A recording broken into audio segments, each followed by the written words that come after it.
You are listening to the Intelligent Racer Podcast, where we look to educate and entertain the endurance racing community through discussions with racing professionals and elite age groupers.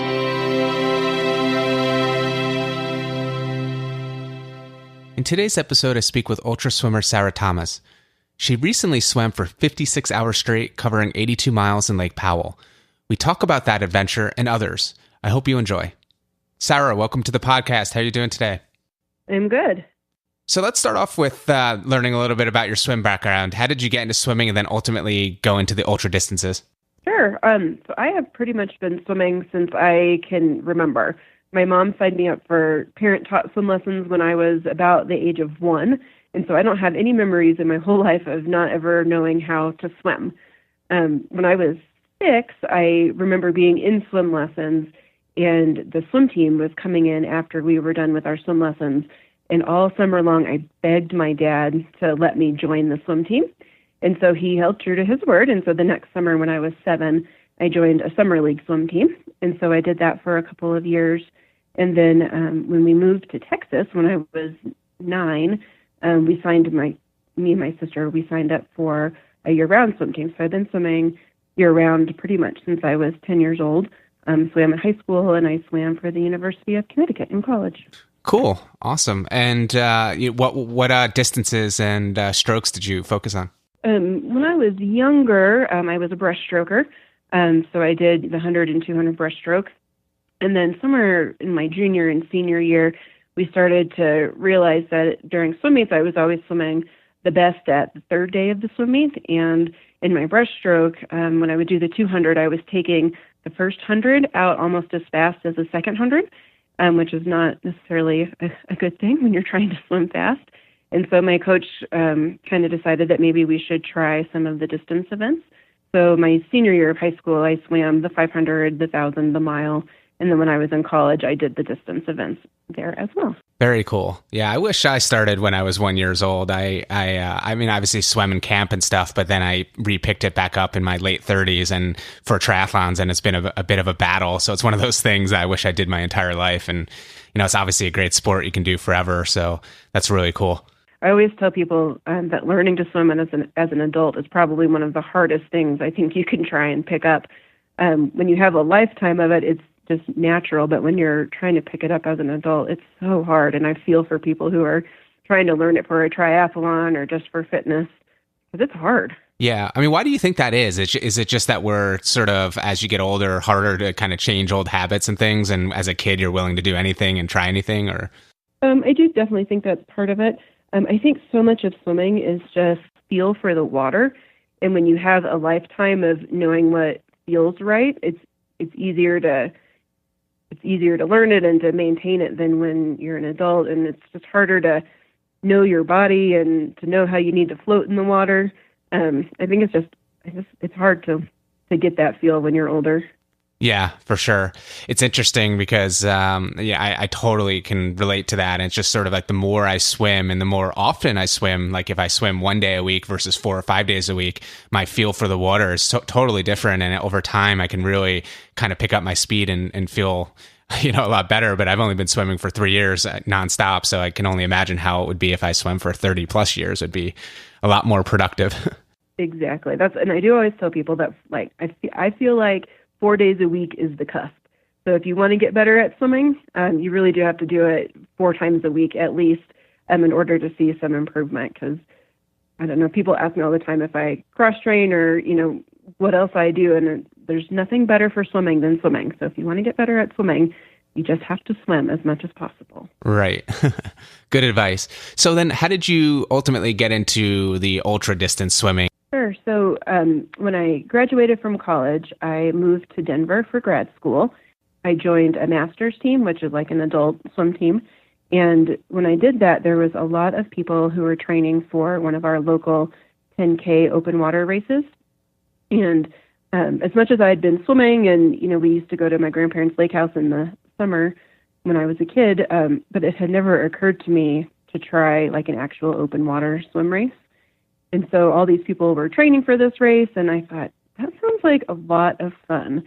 So it was too late for me to sign up for it when I very first found out about it, but I kind of said, all right, 2007, I'm going to do it.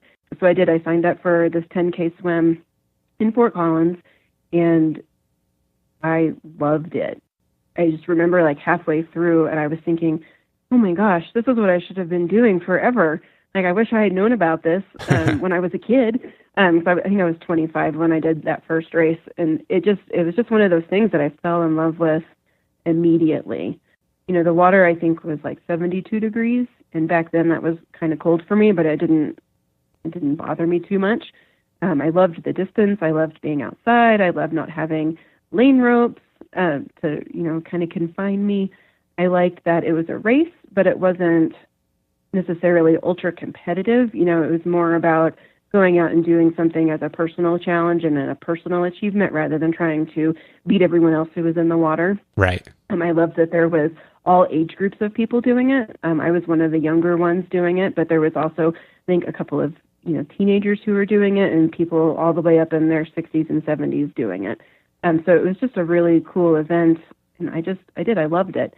So I did that for a couple of years, and then I met some people who were training for some longer ultra marathon swims, and I kind of started to think, well, you know, 10K isn't too far.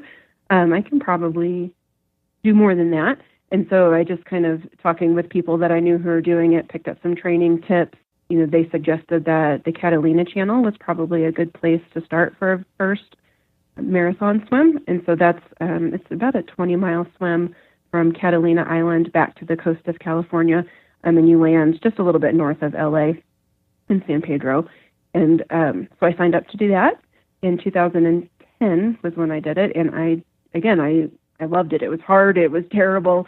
I thought about quitting. But once I was done, you just feel this amazing sense of achievement.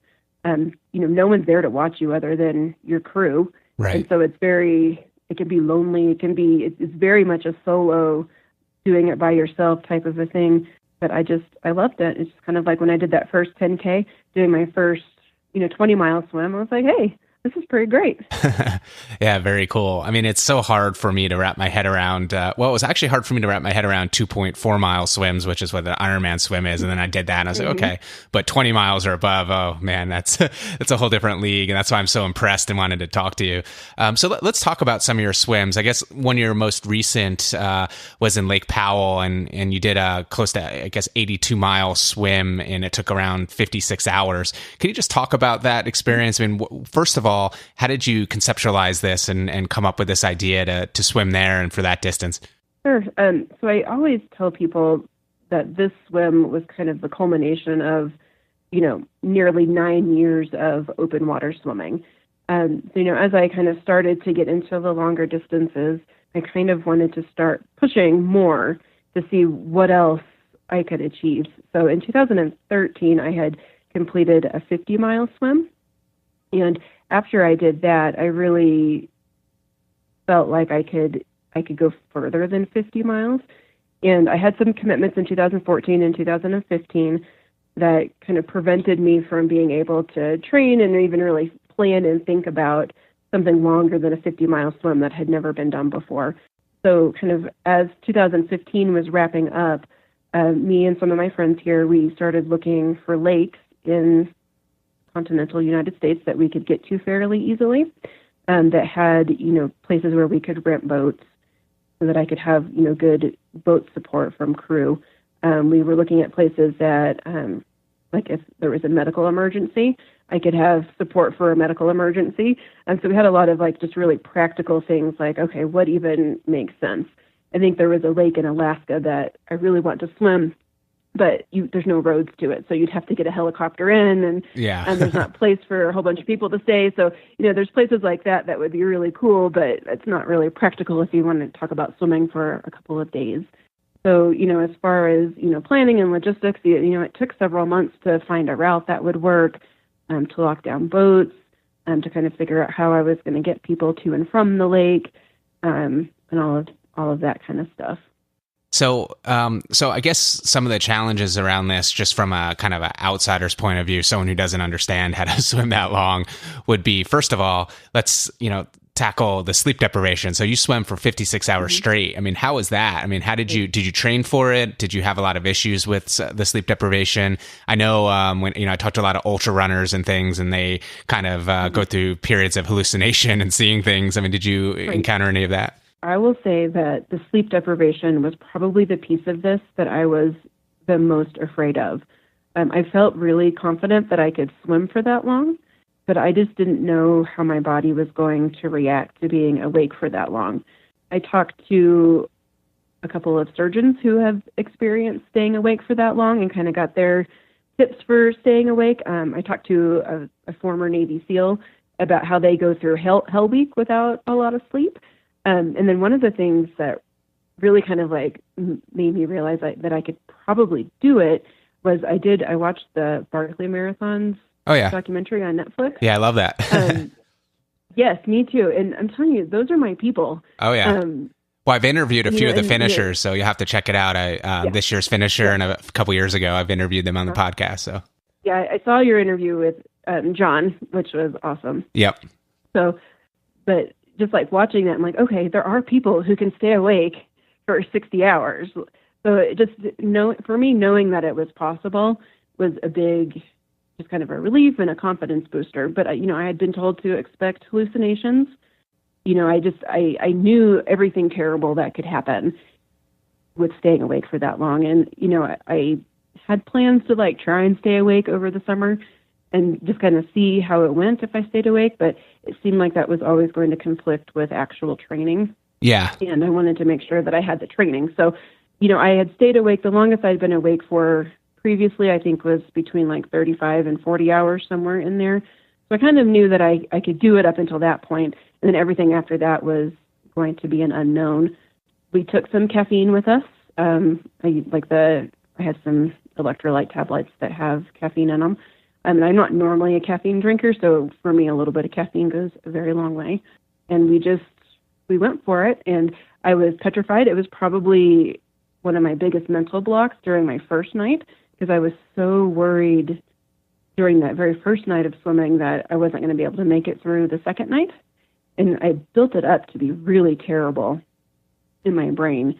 And then when it actually got there, so swimming through that second night when I was, awake between that 40 and 48 hours, it wasn't terrible. I thought it was going to be much worse than it was. The caffeine helped a lot. And I just really made a point to stay very focused. And so my crew was even surprised at how with it I was. I was counting down to when I knew I was going to get ibuprofen, and I knew where we were in the lake. And I just think trying really hard to stay focused is what helped me get through it. And then once the sun came up on the second day, it was like I had slept all night. It was weird how easy it was compared to how terrible I thought it was going to be. Right. And I'm assuming, John Kelly talked about how he actually thought he fell asleep running because he lost 20 minutes of time in his head. He looked at his watch, but I mean, when you're in the water, you can't really do that. So you're staying, you have to stay focused the entire time. So, and you also can't just take a nap on the side of a trail. So in many ways, this is a much harder sleep deprivation obstacle than most things. Right. I don't know. I think anytime you're trying to stay awake for a couple of days, even if you're catching a 15-minute cat nap here and there, I still think it's pretty tough. Oh, yeah, for sure. So what did you do for nutrition? Because that would be the next question. You're doing something for 56 hours straight. Obviously, nutrition's another thing that could be an obstacle if it's not handled right. I mean, did you mainly take in liquids, or, how did you handle that? I've used the same product for many, many years at this point. So I've got my routine down.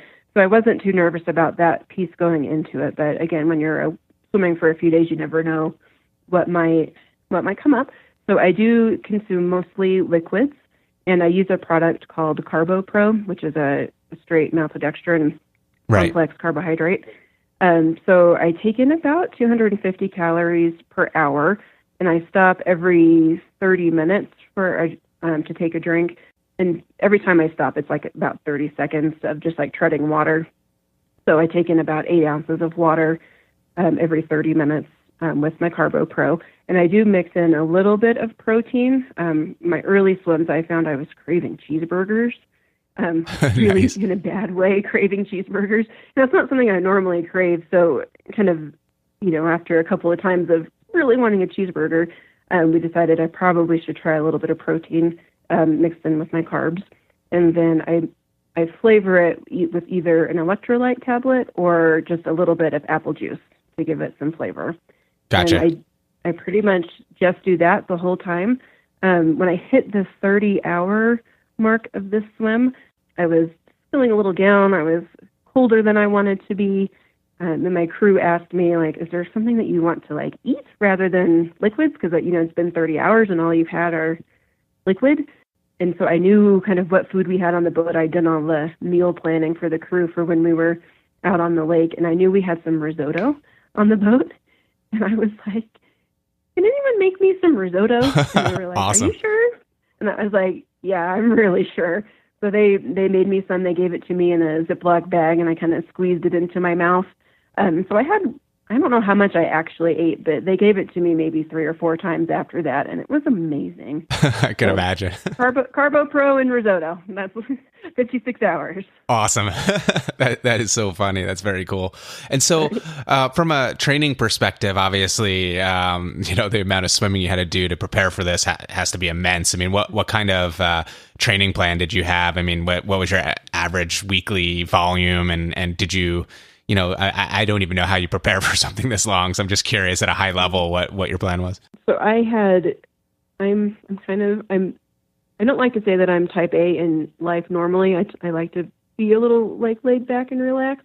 But when it comes to training plans, I'm definitely type A. So I had a training plan that I started kind of roughly when the year started last year. So, January, February, March, I was kind of loosely following an idea. But then kind of middle of March all the way through until October, I had a pretty serious plan mapped out for building up my yards, where my recovery weeks were going to be.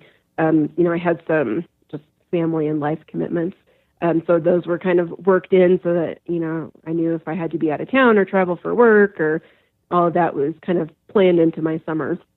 So, I typically, I like to build into it so it's not like massive amounts of swimming all the way through. So, definitely grow it and build it, and then recovery week, and then kind of take it up another level.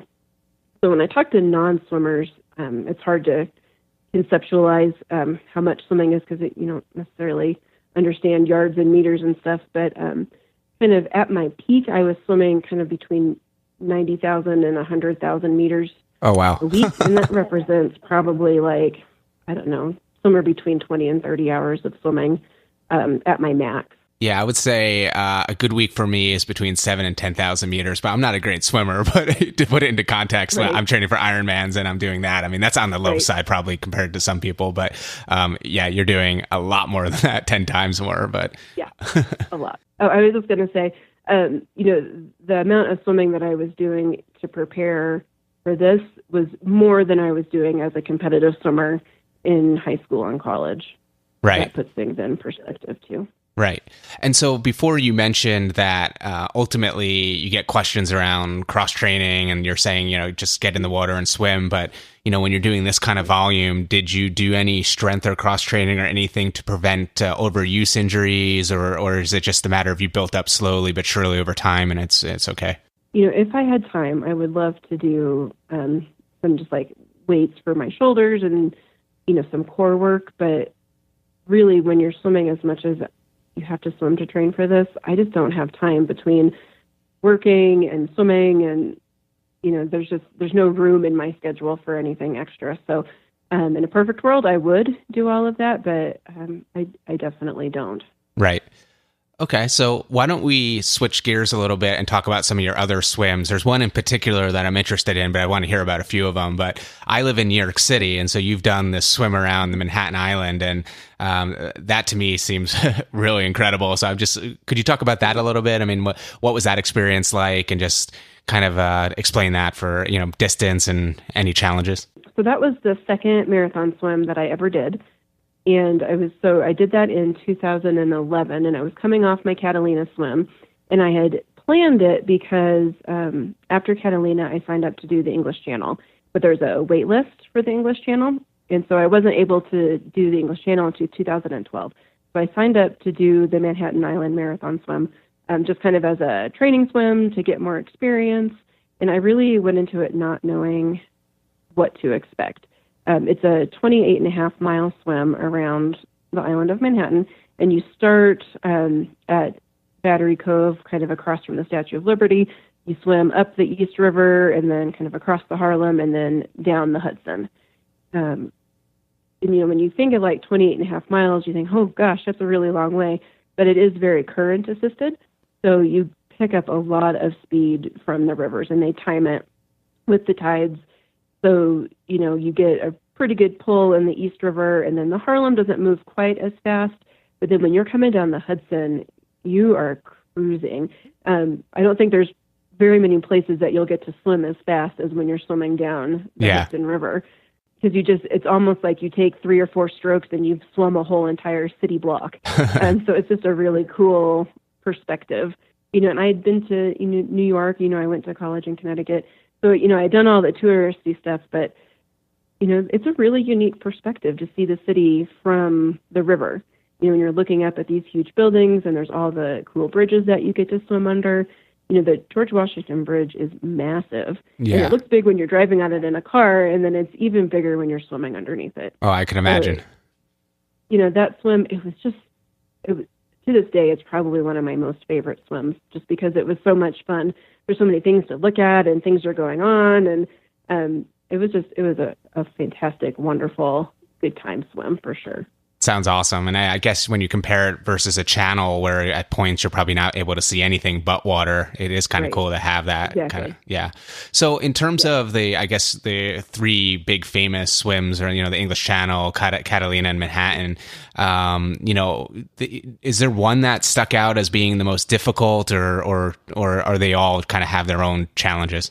They're all really unique in and of themselves, and some people will say that MIMS, the one around Manhattan, is the easiest because you get the current assist, but, some years it's really cold and people have a really hard time with it. So, if you talk about difficulty, they all have their challenges. They all have parts that make them unique.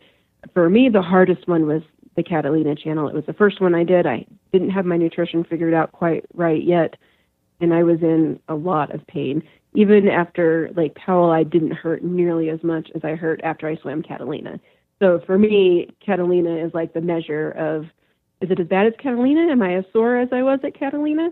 And if the answer is no, then I know that I'm still good to go. So Catalina for me was definitely the hardest.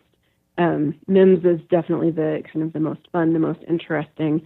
But then when you talk about the English Channel, people assume that that's going to be the hardest swim that you ever do.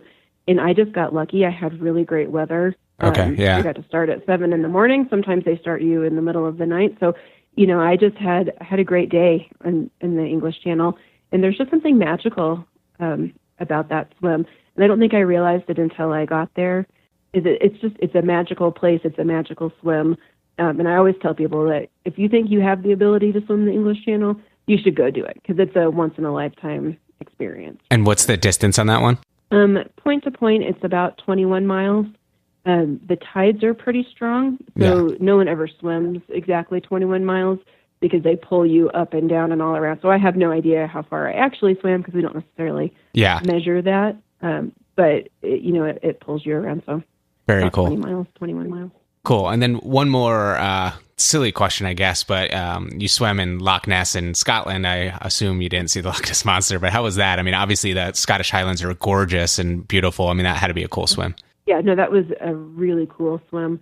It was probably mentally one of the most petrifying swims I've ever done, not because of the Loch Ness Monster.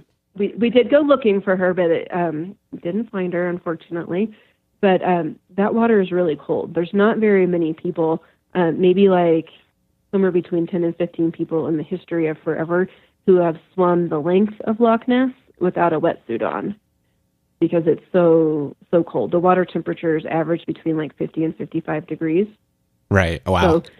So preparing for that swim was just a huge mental challenge to know, like I really could get hypothermia really badly on the swim, if conditions aren't right or I'm not prepared enough. So it was really, really scary. But when we got there, we had like the most perfect day all summer. So it was really beautiful, and it ended up being a really great swim.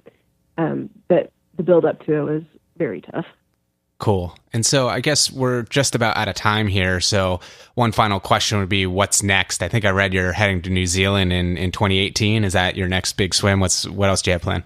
Let's see. So I've got a 40K, which is like a 25-mile swim in June around Mercer Island in Seattle. So that's the very next kind of longer swim. And I've got a couple of shorter swims planned this summer. I'm also looking at maybe another long swim this summer. So you'll have to stay tuned to see what that one works out to be. And then, I've got the Cook Strait lined up. I think it'll actually be the March of 2019 is when we'll end up getting over to New Zealand. Well, thank you, Sarah, so much for your time today. I appreciate it. I mean, this is just an incredible journey you've been on here from, obviously competitive swimming into ultra swimming, and just hearing about it is so cool. And you got to see some really cool places and do some really cool things. So thank you so much for your time. Yes, thank you very much for having me. Thanks for listening to the Intelligent Racer podcast. For more information on this and other episodes, please visit www.intelligentracer.com. Also, be sure to check us out on social media, and please review us on your podcast directory. Join us next time for another edition of the Intelligent Racer.